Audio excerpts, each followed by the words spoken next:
It's the number 3. Yeah, but what does it stand for? 3. No. Guys in chat, who knows what 3 means? Alright, looks like most people are a little bit undecided. Hazard's a little bit unsure about what he wants. Jig's ready. Alright, well Jig can come in, it's all good. Chase knows. Chase knows. Alright. Celebrating the Twix. We love the Twix. Do you love Twix? Are we talking about the chocolate here? We're talking about the chocolate, yeah. Oh, okay, no. Oh. This cast is over! Alright. Little bit. Alright, here we are on Daybreak. Unfortunately, there are no Twix on this map. But here in the bottom left-hand side, I'll tell you what is here. He's red. He's playing for mGG. He does have 3 in a row, just like the Twix. And it is... Titan. And his opponent up at the top right-hand side in the blue, fighting for IV, and a player I met when I was up in Brisbane. Nice dude, did really well in the tournament up at the Vroom Vroom Vroom offices. It is... Forbes. It certainly is Forbes, as we can see. I'll just switch around these funky little overlays and all that cool stuff. There you go. Oh, I better make sure that Forbes is a Terran, not a Zerg, because, you know, that affects quite a lot. There we go. We just seem changing games slowly morph into a hatchery instead of a command center. You know what's going on here. That's right. That's right. I mean, there was a mode in StarCraft Brood War that you could play as all the races at once. It was really cool. What? Yeah. You could play. It was called Team Melee, and you could play as, like, basically you could play with another person. Like you and me could play in the same game on the same team. But we would actually just control one of the, like, one sort of base, realistically. Oh, okay. So you could have one person doing micro, one person doing macro. But if you selected different races, instead of starting with 4 workers from the same main race, you would actually start with 3 workers from the same main race and then 1 from another race. And you could just build hatcheries, and yeah, it was cool. Huh. It was really interesting. Yeah. So anyway, from as we move away from that little trip down memory lane, there you go. Tic Tacs just posted about the mGG Clan War on Facebook. Go and like it, everybody. I'm sure Colin is able to post a little link for those of us who are doing a bit of casting and can't go on it just yet. But as we can see, TVT, one of the best games in the history of StarCraft 2 for me has been played on this map, and it was a TVT. If you guys know what it is, post in chat. It was from GSL. It was featuring one of the GSL champions, and then a player who doesn't actually have a GSL championship yet, or too many other championships, but he is a very well-known player, a very well-liked player, and a very handsome player. Post in the chat if you think you know what that game was, and I'll give you a hug if you get it right, and if not, I'll give Mirth a hug, and we'll be all done. Anyway. I got it wrong. So we are going to have the double refineries going up here from Forbes. He has opened up with the 1 Rax expand. His opponent has also done the same thing, relatively speaking. However, he's going to get a 2nd barracks up, and he's going to have a couple of extra marines coming out. The command center actually being built on the high ground as well. There you go. Yunbek here has actually gotten it right. Holt versus MVP on this map in the GSL. Cannot remember which season it was, but it was the most ridiculous game in the history of StarCraft 2. There were nukes. There were multiple nukes. I think there was Doom drops with tanks and Thors in medevacs, and all sorts of things on this map, and it was actually just the best thing I'd ever seen. Anyway, so hopefully we'll see something cool like that. Forbes has come along and trying to see what his opponent is up to. A scan coming along because Forbes did not really get to see what was going on there. Does see the 2nd Rax along with the 3rd as well. Sees the 2 gas, but did not, I repeat, did not see the command center here. So he's looks like Titan's going to be in the clear for just a moment. He is going to switch that across into an orbital command, and we'll see how things go from here, because it looks like we are going to have reacted Hellions from Forbes. Indeed, we are. We see, yeah, Forbes getting a bunker up at the front, just not exactly, not seeing the command center. Doesn't know if any kind of pressure's coming soon, so wants to, just be safe having that bunker there. Well, he's gonna go and do some things with those Hellions, try and get some SCV kills, eh? Certainly, I think it's a bit of a money scan there by Titan. He did see a starport being built, he saw the factory floating around and just being a general nuisance up in the air, but then floating across to jump down on that factory, so on the reactor I should say. So, in Titan's head, you got to think, alright, this guy may be going for a Hellion drop, what am I going to do to prepare against that? Well, of course, you want to make sure that you've your SCVs are ready to rumble, because of course they may need to be called about at any point. They may need to be called out of the out of the main and down to the natural, or perhaps out of the natural and up to the main. And he is getting an engineering bay up just to make sure that he can put a turret up if possible. And other than that, you just kind of have to be on your toes when you've only gone for a racks-based opening, because there isn't really anything else you can do until something like a factory or a starport is up. So we'll see what he's going to do here. I think this might be a oh, actually no, he's switching it around. He's going for, while I've been ranting about all of that, he's actually going for a Banshee and Cloak-based play. So he is going to have some Hellions at the front, of course, providing that little bit of a mind game, perhaps saying, well, am I going to come in through the back with some medevacs, or am I going to come and just come straight at the front with a whole bunch of Hellions? Well, we'll find out very soon.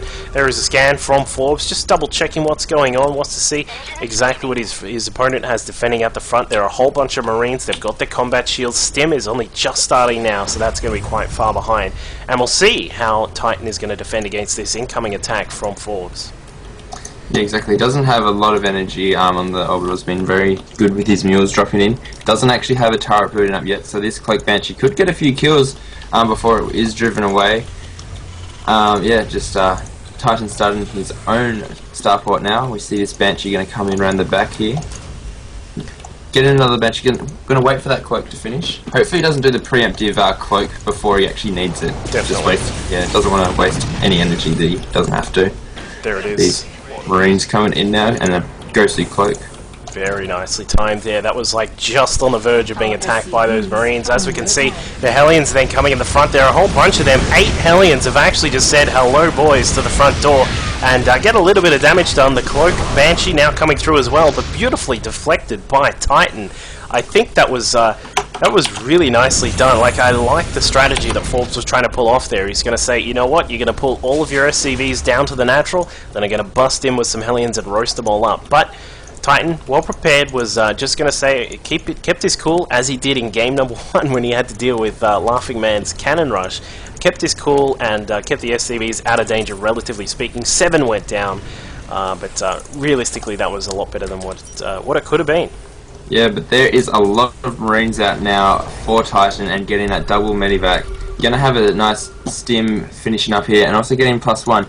Now, Forbes actually doesn't have that much at home to defend if Titan decides to move out. He is getting the pre-igniters, Infernal Pre-Igniter and Siege Tanks, but right now he is very weak. So if Titan moves out, Forbes is going to have to be really careful to how he kind of engages this army. He wants to kind of hold them at bay and just, you know, try and wait, just hold the army off until he gets some siege tanks out and things like that, because going for those Banshees and things like that just put him a little bit more behind, you know, not being able to have a stronger army as Titan does, because that's pretty scary right now with these Marines. Certainly does. Looks like the Marines are going to try and push out here. He hasn't actually identified that his opponent is completely going for mech. But this is one thing which you certainly can do against a meching Terran, because that's what Forbes is going for, by the way, folks. If you didn't gather from the multiple factories and the pre-igniter and a siege tech, is that he is going for mech. Now, one of these things you can do is put a lot of pressure on with these early Marines. The thing you've got to be careful of is whether those Hellions get into a good position. Now, you can't push too far against something like this. You just got to take your numbers and get as much damage as you can before those tanks siege up. But Forbes says good night and sends away most of those Marines, sending them packing either in a medevac or on their way downstairs. And I don't know, I think Titan was good to go ahead and try and pressure his opponent, but yeah, I don't think he should have pushed up there. I mean, that's that kind of timing where you want to look and you say, alright, this guy's got 3 factories out, and you know, moving into that sort of position is a bad idea, because now with that large count of Marines and even the Marauder or 2 that were there being decimated by that force, Forbes is free to expand, and that's exactly what he's doing. He's going to take that 3rd base. As we can see, we've got a little bit of a battle here inside the main here between Forbes and Titan.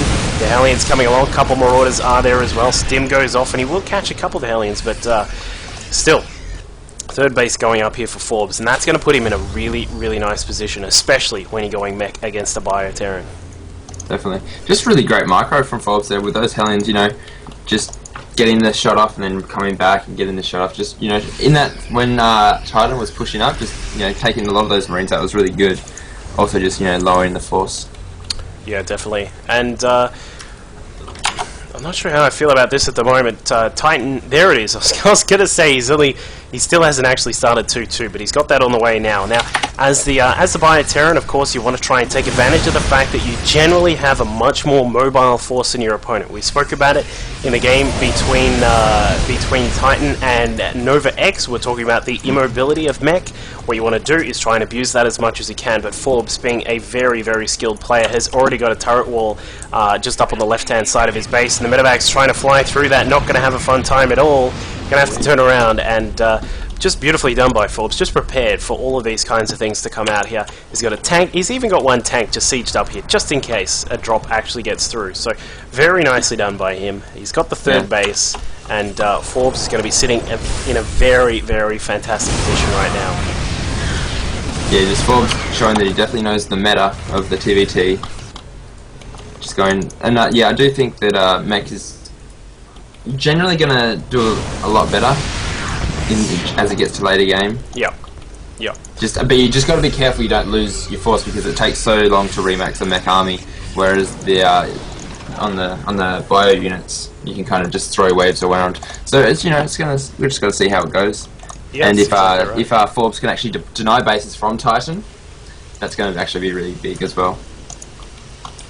Just got my SC2 Tactician activated, so I can draw some arrows if you guys want to see some arrows on the screen. But for the moment, we're going to see Titan try and push in. He's going to try and downsize some of this tank force between that Forbes has, and does do a decent job. He's taken out, I think that was 3 or 4 of those tanks. The Marauders sitting here with their 1-1. Beautifully done. Stim goes off, but meanwhile, on the opposite side of the map, a couple more units have been taken down by Forbes. He's gotten some of those Marines. May get this last Marauder as well. Is he going to get it? No, I don't think so. Alright, that Marauder, 14 health. Just in time, yeah. Finishing off those Hellions, those pesky Hellions. And, like, you were talking about how mech has a beautiful, it's just a great way to play in TVT. It gives you a lot of control. You can start to set up these walls of tanks and the turrets as well. Here we go, going to siege up the tanks, trying to see what he can do with the watchtower is Titan, but not really getting too far. All of these tanks have now got 1-2 on their upgrades. And when you're sitting as a Bioterran on 2-2, that's not a nice position to be in. While you do have 2-2, it's effectively not as good as having that 1-2 that Forbes has. And Forbes may sense the weakness here. He's decided to go through the middle. He's still got quite a few Hellions to utilize here. More and more tanks now pouring out of his base. How many factories have we got in total? 5 factories pumping out those tanks and the Hellions. We've got the +2 on the vehicle plating on the way. And for Titan, we're still looking at his upgrades. He's got 3-3 on the way. Nice and done with that.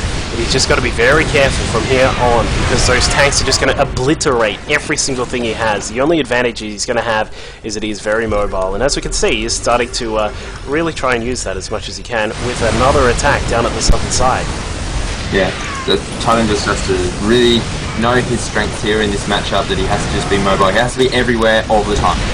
Just making Forbes think, I don't know where he's going to attack, I don't know where's a good place to siege up my tanks, where's the best place to, you know, move forward. If I unsiege right now, is he going to come and flank me or stuff like that? So it's just all about getting into your opponent's mind. That's exactly right. And as we can see, the army supply of both the players relatively even now. Of course, the tanks are providing quite a lot of supply comparatively to their bio counterparts. But as we can see, with Titan spreading his units around, he's following this path down here, just sort of coming through the side and just continuing to push up this way as well. He's really coming across, and he's forced Forbes to sort of sit in this position here, but we do have a big battle just across to the side. Marauders have decided it is go time just before, in fact, just a little bit before their 3-3 is finished, they've just decided they've had enough of these tanks and the Hellions sitting here at the watchtower, and they've cleaned up all of those, and that has freed up Titan to make sure he's secured this 4th base. Can even, I would say, you would really want to look at taking this 5th base up the top here as well, because if you can control this base here and then just sort of wall off this side, you can actually be really in a really nice position. But we'll see what happens. Looks like he's still trying to push through a little bit of the middle. Not too far though, please, Titan. You don't want to get mashed up by all of those tanks now that they do have their 2-2. Especially with 3-3 just about to finish. He doesn't want to overcommit just yet when he can be so much stronger in like a couple of seconds. 20 seconds or so. Also, I'd like to see, he's got some more racks now. Now, how did Ghosts go against Mech? Is that a good thing to go, would you say, if Titan popped down a few Ghost Academies? Not really useful. Just relatively, like, when you're trying to use, when you want to use Ghosts, is of course once those Ravens come out and the Battle Cruisers come out a little bit later on in the game, when you can try and throw down some EMPs to try and just sort of get rid of the energy on those units, but we're still quite far away from that just at the moment.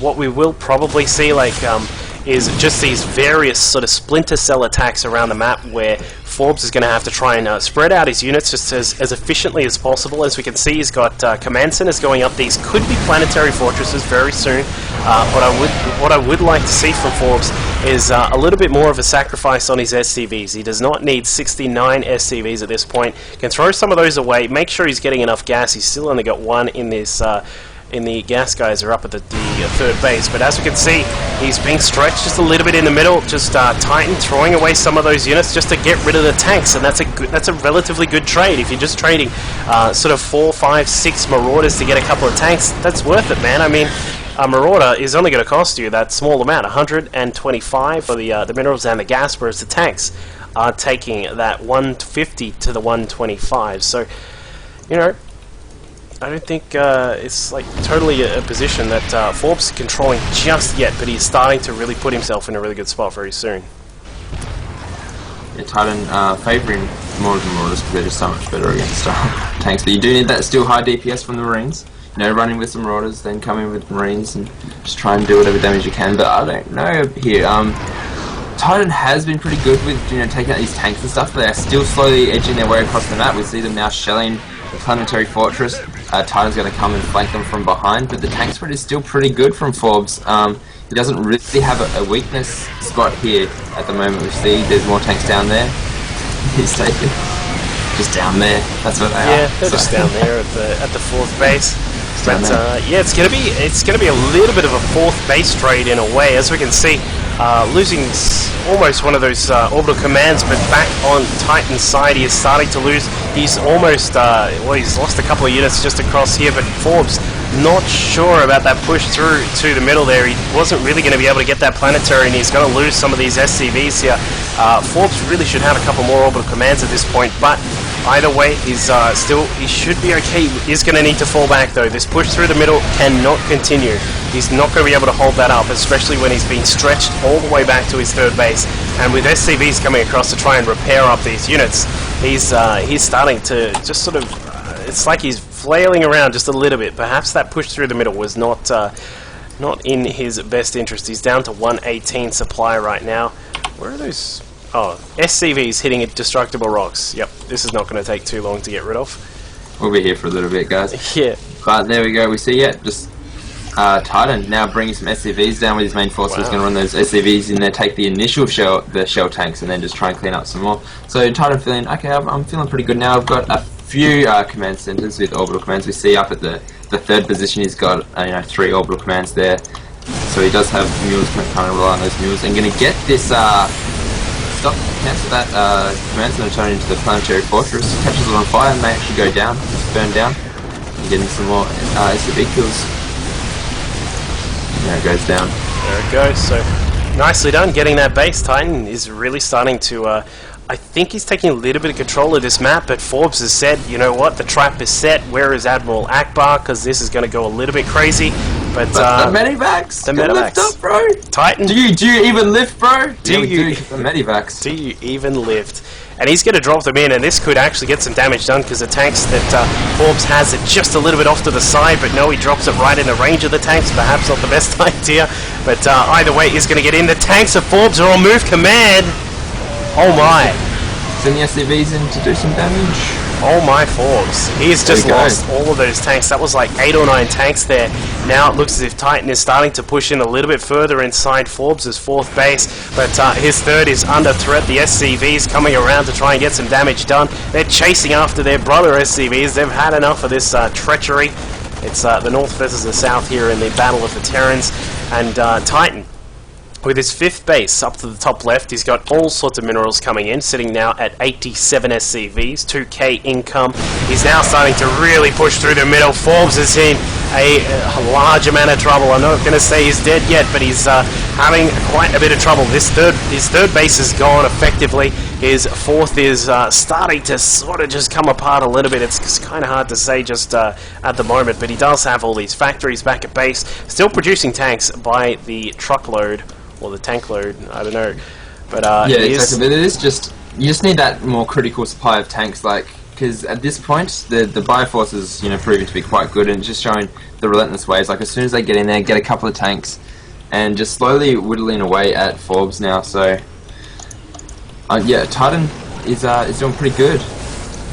Now I don't know if Forbes is going to actually be able to hold off. He does have a nice tank spread here. It's but then again, like, it's just, Forbes is always going to be on the back foot now. He's on, you know, less bases than Titan, so it's going to be hard for him to kind of like take out this Bioforce and then move in for the kill. Exactly, and I mean, this is the point where some of these multiple drops could really come in quite handy here from Titan. He could just load up just a couple of these Marauders, throw them in a medevac, send them across, and in fact he's going to do it, however that's going to be caught out by a Viking. But this is the point where Forbes is going to be focusing quite a lot of his defense here at this 4th base, just sort of putting them in these positions here to try and take advantage of the fact that he does have a good spread of tanks, and they're going to be able to cover this section. But this is going to leave him open to multi-pronged attacks. Now it looks as if Titan is actually going to move in with a ground force from the south, and then another from the top left as well. But he actually gets deflected. Relatively well deflected by all these tanks. So Forbes, yeah, that didn't go quite as well for Titan as you probably would have expected, and these tanks are actually getting up to quite a good number now. Yeah, they're sitting up there at 14 tanks, so that's definitely not too bad at all. Making tanks a useful skill to have. But he has controlled the center Zelnaga watchtower, does have a little bit of vision into this center section of the map, knows that the majority of the Bioforces are in here. However, he'll also know that there is some more down the bottom side. The Marauders trying to push through, one lonely tank trying to defend against that, not going to do too well, but does get rid of one of the last Marauders. And here we are, right in the middle of the map. SCV's now coming out for Titan. He's going to try and defend against this as best as he knows how. The Marauders now stimming in, trying to get some good angles on those tanks, and they do for the most part, but the tanks are absolutely blasting away at all of those units, and Titan is, I don't know, he's still in a very good position right now. Like, I mean, a couple of good drops just around the map would really put him basically back in command of the game.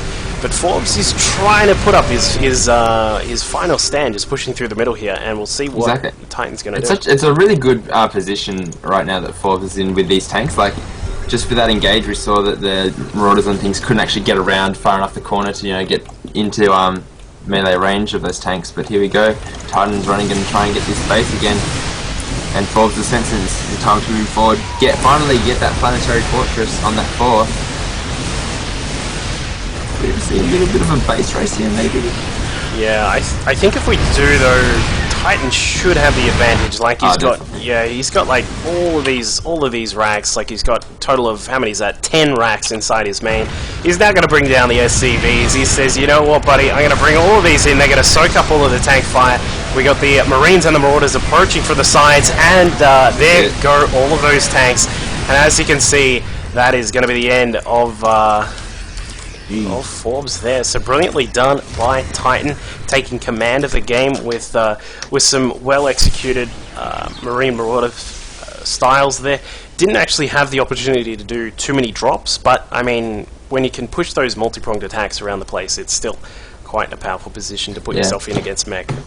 I think he would have dropped more, except he was just really scared off by that turret wall near the beginning of the game when he tried to drop. So he's like, oh, I'll just try and walk around. I don't want to get caught out by turrets or anything like that. Lose some units unfairly. But just the economy for Forbes wasn't up there in the end. I think he kind of stopped building SCVs, whereas Titan was like up on 70. Like actually, most of his supply was SCVs, since his army count was always so low because he was just throwing them, taking out tanks and things like that. So yeah, Just in the end, he didn't have the economy. Forbes didn't have the economy to keep up with Titan. Exactly. I did mention a point where Forbes should probably started to get rid of some of his SCVs. He was sitting up at around about, I think it was 70 of them at one point, because at that point where he was at 4 bases and he was still in a good sort of commanding position. That was before he'd started to push through the middle of the map. That's where you need to throw down orbital commands. You need to have, he did start to do it, but he sort of lost them very quickly because they were sort of in open spots. You need to start throwing down those orbital commands so you can get rid of some of those SCVs, start producing more and more tanks and the Hellions, and of course go towards the battlecruiser tech as well. I'm very surprised that neither of those guys kind of looked for it. They were just sort of continuing to stay on the Marine Marauder and then the mech force as well. But they had their mind up what they were going to build for that whole game within the first 10 minutes. Like, okay, this is it. I'm doing this. I'm going to win with this, or I'm going to lose with this. Let's do it. Yeah, and I think the high pressure of the game as well, because there were so many attacks going on, also caused the fact that they stayed on that sort of tech for most of the game. So, well, looks like some of you guys, we spoke about it before, is Titan going to go for the all kill? He's now up to 4 kills on Invision. Will he be able to take the next game? We'll see who he's up against, because of course this is the time. Forbes is one of the very big guns in the Invision team, and of course this does leave a few others. We've got we've seen Novax, we've seen Cynics, we've still got Mate. We've seen Mate, of course, pretty much the best Protoss player in this whole tournament that we've seen. So we'll have to find out who's going to come out next for Invision.